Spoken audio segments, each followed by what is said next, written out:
to the class, and what type of profession are you getting into? Okay, my name is Lester Branford. The type of profession I'm trying to get into is a cleaning business, janitorial service. Just trying to start out, get everything to be right. Trying to come to class to learn some things. Hi everybody, I'm Jessica Jones. I'm an artist that specializes in making children's clocks. They are hand painted from wood. I carve them, sand them, paint them, and send them out to my clients. I'm not limited to clocks though. I also do furniture and murals and things like that in the room. What brought me to You Can, You Will is I was looking to expand what I was already doing. I love children, I love art, so what I did is I combined the two of them, and now I make children's art and sell it to people that love kids. Well, hello everyone. My name is Jennifer Jakai Johnson, and I'm a speaker, author, and a change agent strategist. And so I work with youth and young adults primarily on strategic leadership. And so currently I'm working on a book project called Chess Game of Life, which is 7 strategies to get unstuck when life throws you a checkmate. And that's what I use for the students. And I also do some trainings as well as some consultation too. I do it because I love it.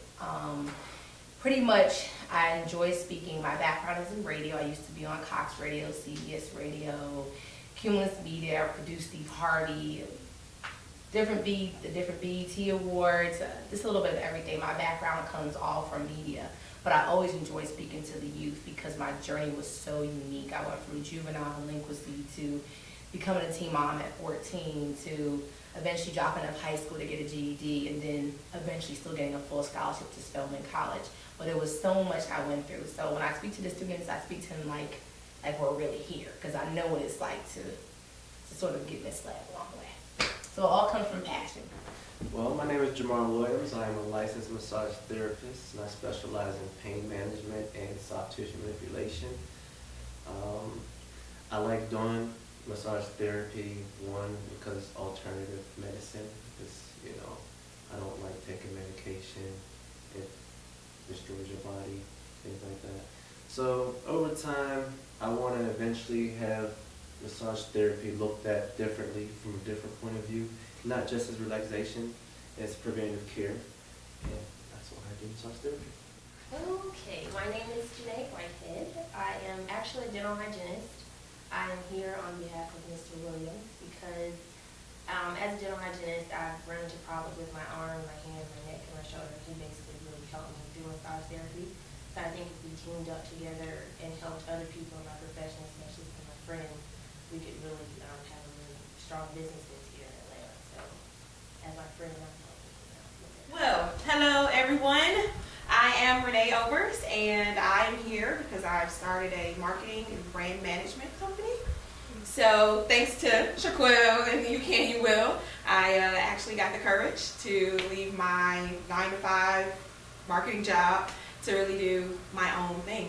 So I'm here just to continue to soak up all of the wisdom and knowledge, and then also learn from you all as well. So, hi. Hi, I'm Vanessa Bell.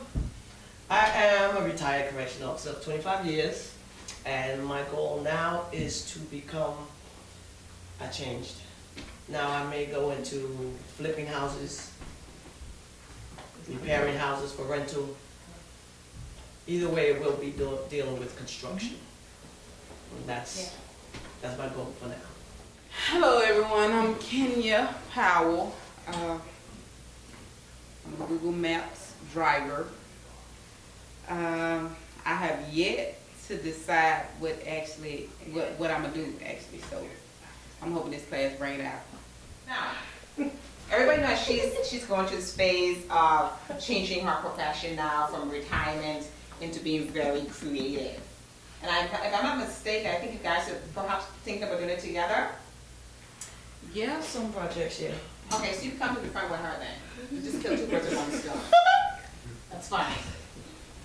All right, so because they're thinking about doing it together, you guys can go ahead and critique them based on what your impression was of what they said. Jessica, starting with you. Vanessa changed. So I want to know more about why you switched now, only because we have a history. So I'm curious as to what encourages you to do that instead of the initial idea.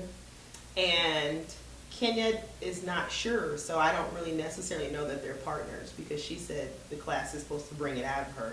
Okay, Her so she has passion. that process. Yeah. Okay, that's good. All right, so that's a good observation. You want to answer her? Why I changed? Actually, originally, that's what I was gonna do. Okay. But because so many people came to my house and saw the clubhouses that I had, they was impressed with it, so that's why I decided I would try to do that. But after thinking about it, I think I'm gonna go back to flipping houses. Cool. Well, then I'm curious to see the fire come for that thing. Flipping houses. Right. I missed that. That's awesome. Okay, we're gonna talk about that. That's good. Good stuff. And I didn't hear what. I'm not quite there yet as far as what I actually want to do. Like I said, I'm kind of with anything. I'm good. I'm good with my hands. Okay. So, I mean, if we go to do that project together, then that'll work. Okay. All right. So you're pretty open-minded right now. Yeah. Okay. And the bottom line is you're gonna do your hands. So whether it's carpentry work or whether it's flipping houses, construction, you down with it. Mm-hmm. Okay.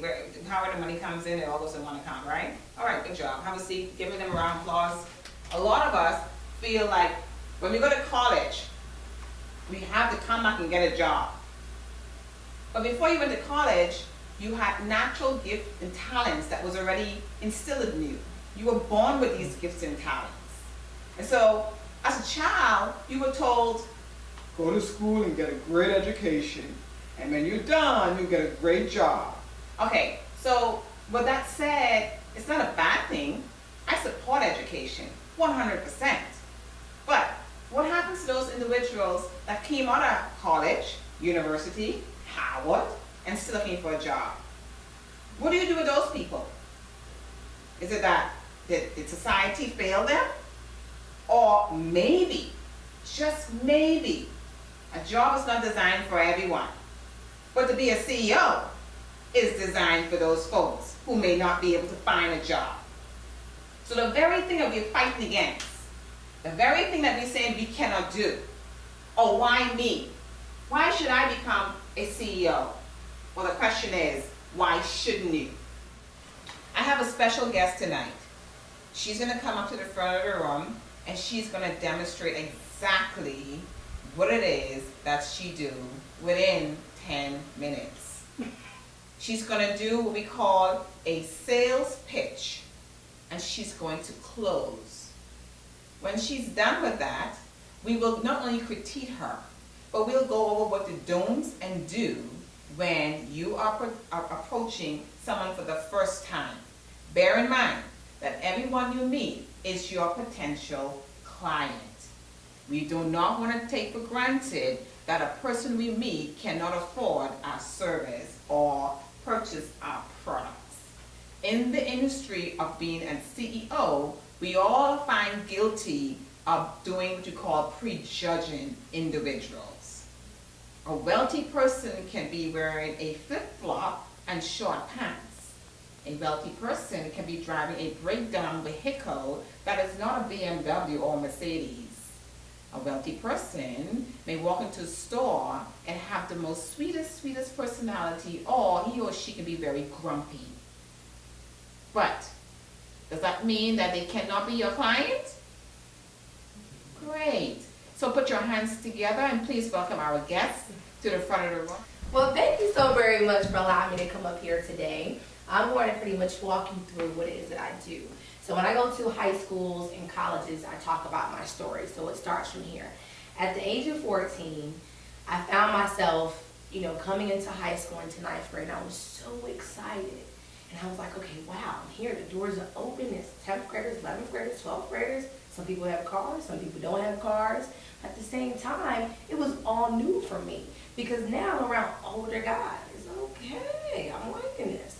So I get into ninth grade, and next thing you know, I'm starting to skip school, I'm starting to hang out with people and not come home. Eventually, I even lose my virginity in ninth grade. And at this point, I lose it to a guy who's much older than me. He's already graduated from high school, and I'm just really into him. He comes to pick me up from school in his blue truck, and I'm just so excited. But I'm not thinking about the worries that my mom is having. That she's like, okay, well, my daughter doesn't come home sometimes. She's skipping school, and I was a straight A student. But this 1 year, hey, I was just doing me. This 1 year, I went from 3-something to a 1.5 all in 1 year. Well, eventually it caught up with me, and my mom sent me to the juvenile detention center. And when we got there, I was on voluntary probation by the state. And so I was going to a probation officer, and I'm, doing the regular routine, going to the girls group. But eventually, I still wanted to do my own thing. So after a while, I was no longer on voluntary probation by the state. I was now on probation by the state. And so it got to the point where one particular time I didn't come home for 4 days. And my mom, when I did come home, my mom said, she goes, okay, well, come on, let's go on down and see your probation officer. And I'm thinking, she's probably going on now. She's going to do my thing, the probation officer's going to say nothing. She's just going to throw me in a holding cell and maybe go to the girls group again. So I stay in the holding cell for 2 days, and then after that, I go to see a judge. And the judge says, well, what do you want me to do with her? My mom says, I don't want her anymore. She can't come back to my house right now. It's not going to happen. And I remember I was so mad at my mom because I felt as though, how can you put me in a detention center? How can you tell the judge that you don't want me anymore? Like, what did I do so bad? Like, this time I'm not thinking that me not coming home or re-skipping school and her being worried if she's going to find me in a corner somewhere or somebody's going to snatch me up and make me a prostitute or, just any sort of different situations I could encounter. I'm not thinking about that, so I'm not really worried about her feelings. So they sentenced me to 60 to 90 days in boot camp. So I was sent to Swainsboro boot camp, and when I got there, they took a pregnancy test and told me I was pregnant. So I was 14 at the time, finding out that I'm pregnant. And I know my mom and my family are going to be like, no, you cannot have a baby. This is not what's going to happen. Well, while I'm in there, I eventually started a prayer group. I meet with a lot of different girls, and I find out that a lot of them are in there because this is where they get their 3 meals from, their breakfast, lunch, and dinner. This is where their family is. This is where they get stability. This is where they feel loved and needed. And some of them purposely skipped, purposely did things over and over again just to kind of be with the same group of people. They would say, oh man, you back? Oh my God, I'm like, you've been here before? I was always like, you want to come here like this? I don't want to be here again. So I get back to school and I bring my GPA up to a 3.83. And I take our national team, my child team to national level. When I do that, they tell me that, no, you can't represent us at the national level because you're pregnant.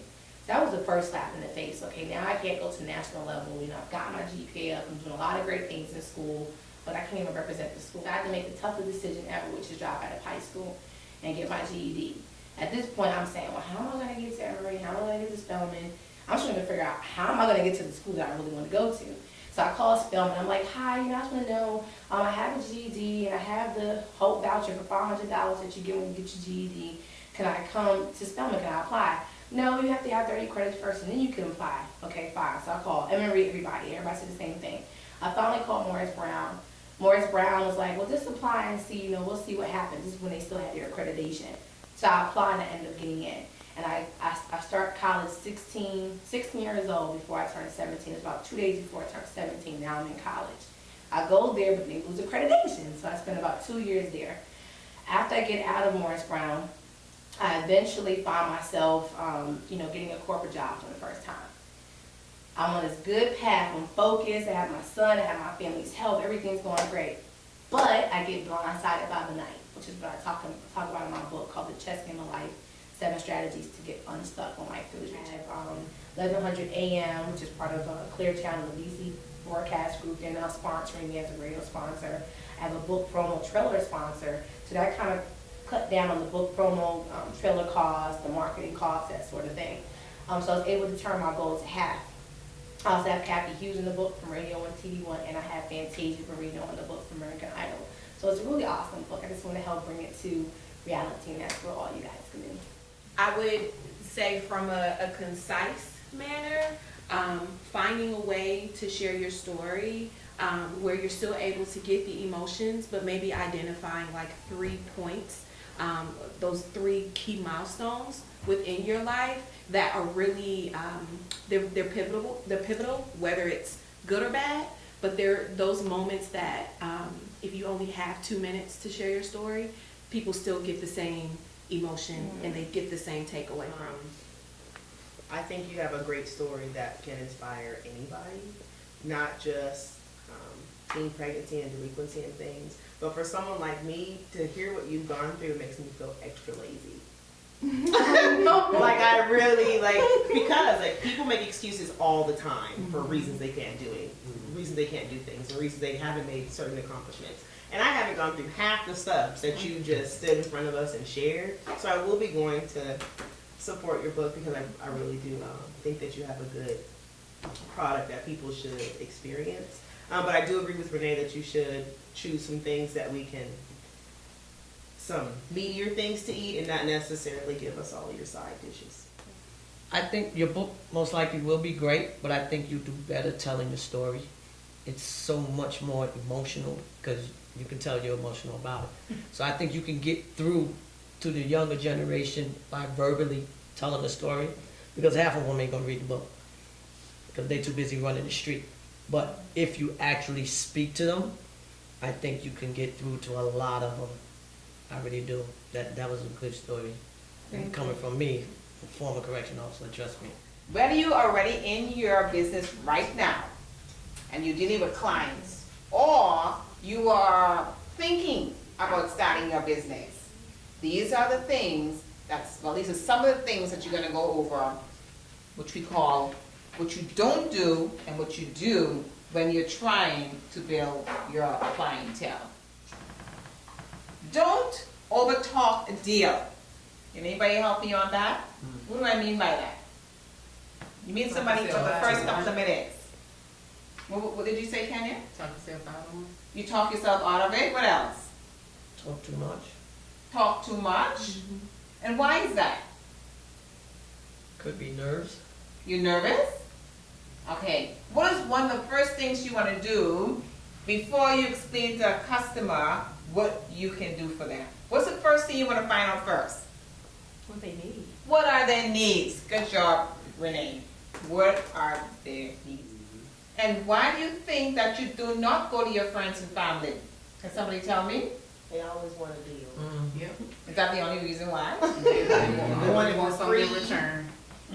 Is that the only reason why that you don't go to your family? Yeah. Some people They won't can do believe that. in what you're doing. Because you. Some people won't believe in what you're doing. Okay, so that's one point. They think, well, they don't believe what you're doing, but the other reason why is because we think our family and friends cannot afford it because we don't hear their story all the time. We grew up with them. You're like broke. Girl, move from I ain't got no money. So you hear it so many times, but guess what? The service that you're offering, they wouldn't mind having it if you were giving it for free, right? The products that you're selling, they wouldn't mind if you were giving them for free, right? So do not assume that your family and your friends would not support you. I think what happens to us a lot of times is that we don't take our own products and service seriously enough that when we present it, it doesn't come across as if, I'm serious what I'm doing. I know you know me for 42 years of my life, but I can get you out of the hole. Really, Shaquille? Go sit down. All right, when you get in the hole, call me. But your family are the first ones that are familiarized with you. Your friends are the first ones that are familiarized with you. And then you start making the big bucks and you start getting, what's up? Like, boy, be cool, right? No, you gotta start from the beginning. Take your business serious. Whether you have a lot of money in the bank or you're just starting. When you decide and commit yourself that I am gonna be the CEO of my empire, you're gonna have to say, you know what? I am gonna take this serious from the beginning. Do not create a lackadaisical attitude about what you're willing to work hard for. Don't cancel a sale until a client tells you no. How many of us cancel a sale because of a person's reaction to what we say to them or what we're trying to sell them? They ain't saying no yet. But how many of us come to the conclusion that they're not interested? I'm on a budget when they say that. Like, well, I keep talking. Well, we know Jessica will continue talking. Well, why do you keep talking of Jessica? Because I think one of the biggest things I've learned from you is as the CEO, I can choose how to make that sale. So if you're telling me you're broke, I can find a way around that. Maybe I can open up a payment plan for you, or maybe I can come down on a discounted rate, or maybe not do something this way or add something this way, or it's the freedom of being in charge. Good job. Next question. Why should Renee give you a deal on her service? But some money is better than no money. Some money is what? Better than no money. Okay, what else? Keep you as a client. Keep me as a client? What You'll tell your else? friends. Huh? You'll tell your friends. I would refer to somebody else. What else? When they all want to do it. Yeah, I was gonna say, I don't know that's always a good thing. Doesn't work that way. You It's can't, not. you can't give everybody a Every time they'll deal. be expecting the deal. Exactly. They'll be expecting more. each So you time. have to manage expectations along the way. Says, I'll do it this one time. Yeah. But I mean, not saying that you're gonna be greedy, but if you're giving everything on the low, Everybody's gonna win. bankrupt, is what happens. Okay, that's your bank account, right? And this is your clients, right? Now, what happens to the bank account every single day? What happens? It gets depleted, right? And what can happen with your clients if you are marketing and promoting your business? The numbers will go up. It goes up, right? Okay, so if you take client number one and you give them what we call a discount, right? And then you have client number two, they get the same price because they don't know what you did to client number one, right? Client number three may get 10% discount too. And then client number four, remember, you are the CEO.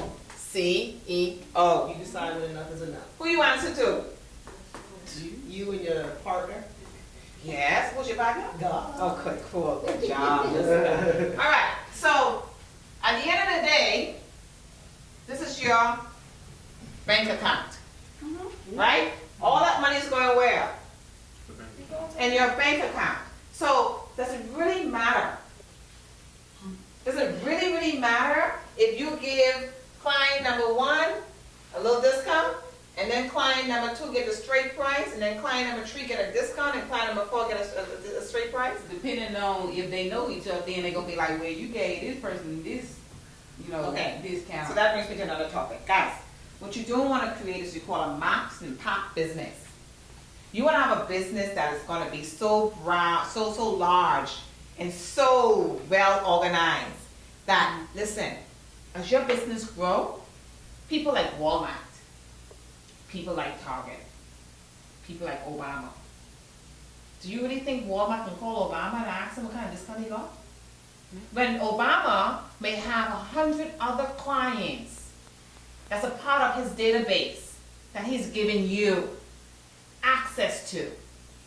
Now, do you really care about giving Obama 20% discount? Do you not? Okay, so do you really care about giving Walmart straight price? No. Guys, you make the decision based on your client because of what you're getting back by negotiating Right. your prices. Do not get stuck in this road thinking, well, I say $500 and 500 it is. Oh, no. People do it all the time. And guess what happens? You telling me you can't give me a discount, sweet girl? $500, your fee is $500. All I want is $50 discount. Because in my book, I may only can afford $450, right? You're gonna let me walk out that door without $450 in your bank account? And you run the shots? That discount you're giving me, is that gonna cost you to get broke? No. Okay, now, would you give everybody in the same room the same discount? First time clients, I'll get discount. Okay, so at the end of the day, first time client, right? But then next month though, can I have the same discount? Depends on what you're working with. Yeah, hold on. I would sit down and see what exactly it is that you're working with. I don't wanna turn away money. I don't wanna turn away potential clients, especially if they're gonna be consistent. If they're gonna be concerned that they're gonna be consistent, then I'll work with you. Guys, I need you guys to really get this, okay? Right now, if I give all of you guys $100, right now, okay? And I say, that $100 I'm giving you, next week, I'm not giving you $1. That means you don't have that $100. If I'm willing to give you money, don't ever turn away a client. Because you are so rigid in a price. When all of us, and this is for every business owner that exists in the world, the first client they ever got, they were like little kids. Oh my God, oh my God, oh my God, I have a client. Greed is a serious thing. Greed is what makes us forget humble beginnings. Greed is what puts us in the hole. Listen, if you give him a discount and she pays 100%, and you give him a discount and she pays 50%, you give her a discount and she pays 100%, and I pay 5 times 100%, you may lose. Right. Because at the end of the day, it's going to all balance out. Now, you know when you would lose? When you tell everybody, listen, you don't know how hard I work? You know how much bills I gotta pay? I got 7 children to go to college. You either pay or walk the hell out of my office. Well, guess what? I'm walking. Good, I'm walking out. I'm no different from none of you guys inside this room tonight. And so if you are working on something that won't leave you alone, it's called a fabulous idea. It's called a gift that's internal. You see yourself as a CEO. You see yourself running your business. It may not happen overnight, but if you put your foot forward, if you continue taking that hammer and keep knocking at it, you keep doing what you gotta do, eventually one day, he'll be sitting in his leather seat in his corporate flush office with all these different agents that's doing exactly what he's doing now. But again, that depends on how big you see your vision. That depends on how far you want to take your vision.